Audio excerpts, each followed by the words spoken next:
चिखळी भुसार आडत व्यापारी संघ मार्केट यार्ड ह्या संघटनेचा अध्यक्ष. गेल्या अनेक वर्षापासून बाजार समितीचा हा 1963चा जुना कायदा रद्द करावा आणि त्याची नव्याने रचना करावी अशी प्रमुख मागणी अनेक वर्षापासून व्यापाऱ्यांची आहे. या जुन्या कायद्यामुळे व्यापाऱ्यांना फार अडचण निर्माण झालेली आहे. पूर्वीच्या जुन्या कायदा आणि आत्ताचा अस्तित्वात असलेला व्यवहार ह्याला फार तफावत आहे याच्यामध्ये.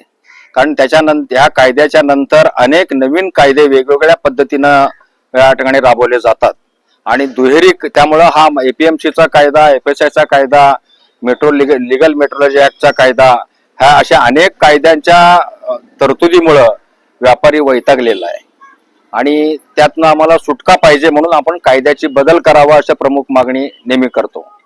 त्याचबरोबर बाजार समितीचा हा जो कर आहे, हा जो कर सगळ्यांना अडचणीचा कर आहे.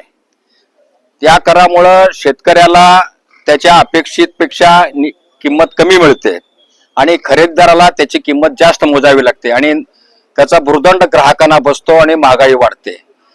आणि आज गेल्या वेळच्या ह्या आमच्या मागणीमध्ये 3-4 वर्षापूर्वी एक अशीच बैठक झाली मंत्रालयामध्ये आणि एपीएमसीच्या फेडरेशनने सांगितलं की बाबा शेष रद्द केल्यानंतर आम्ही मार्केट कमिटी कशी चालवायची, आमचं उत्पन्नच ते आहे, मग आम्हाला उत्पन्नाला दुसरं काय मार्ग आहे. त्यावेळेला एखादी शासनाने समिती नेमली आणि त्या समितीचा आढावा घेतला गेला आणि संपूर्ण महाराष्ट्रातल्या बाजार समितीसाठी 550 ते 600 कोटी रुपयाचं अनुदान दिलं तर हा कर काढला जाऊ शकतो अशा पद्धतीची माहिती मिळाल्यानंतर त्या पद्धतीच्या हालचाली सुरू झाल्या शेष रद्द करण्यासंदर्भात.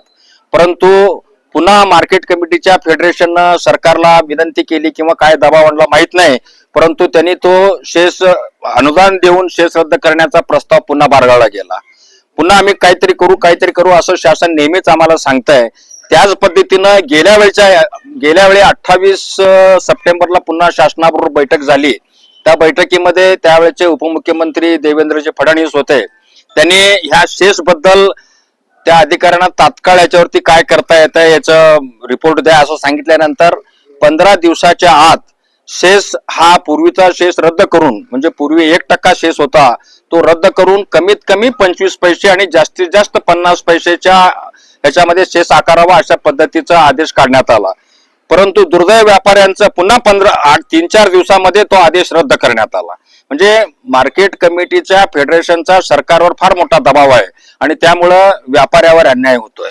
तो अन्याय आम्हाला पूर्णपणे त्या अन्यायातून आम्हाला मुक्त व्हायचं आहे. त्यासाठी आमची पुन्हा फेडरेशन महाराष्ट्र राज्य परिषद झाली.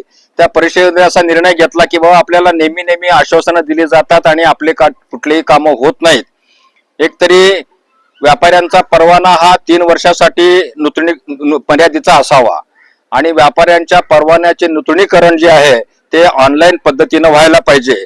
भेसळच्या कायद्यातल्या ज्या जाचक अटी तरतुदी आहेत त्या रद्द व्हायला पाहिजेत जेणेकरून व्यापाऱ्यांना त्याचा त्रास होता कामा नये. आणि अशा या अनेक मागण्या असून देखील आपल्याकडे शासन दुर्लक्षच करत आहे. त्यासाठी शासनाचं लक्ष या ठिकाणी आपल्याला पुन्हा वेधणं गरजेचं आहे.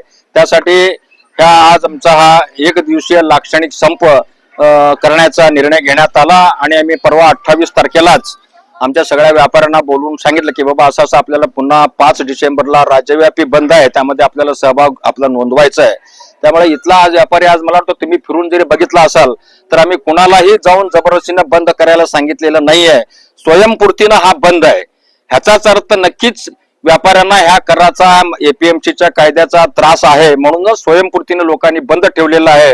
तेव्हा तुमच्या माध्यमातून आम्ही शासनाला पण पुन्हा विनंती करतो की बाबा आमच्या व्यापाऱ्यांकडे तुम्ही आमच्या मागण्याकडे सहानुभूतीपूर्वक बघावं आणि व्यापाऱ्यांना न्याय द्यावा ही आमची या ठिकाणची मागणी आहे. व्यापारी सहभागी झाले संपूर्ण एपीएमसी संपूर्ण आहे. किती आहे? 800 लायसन्स होल्डर आहेत व्यापाऱ्यांचे सगळे इथले आमचे. आणि फक्त हे जे बंद आहे आमच्या बाजार समितीतल्या व्यापाऱ्यांचा बंद आहे. या ठिकाणी बाकी खाली जे बाजार आहेत त्यांचा कुणाचा बंद नाही. त्यांनी आम्हाला पाठिंबा दिलेला आहे. आणि ह्याच ठिकाणचा पुन्हा नाशवंत मालाचा जो बाजार आहे, कांदा, बटाटा, भाजीपाला, त्यांनी देखील आम्हाला पाठिंबा दिलाय आणि त्यांचा व्यवहार चालवून त्यांनी आम्हाला पाठिंबा दिलेला आहे.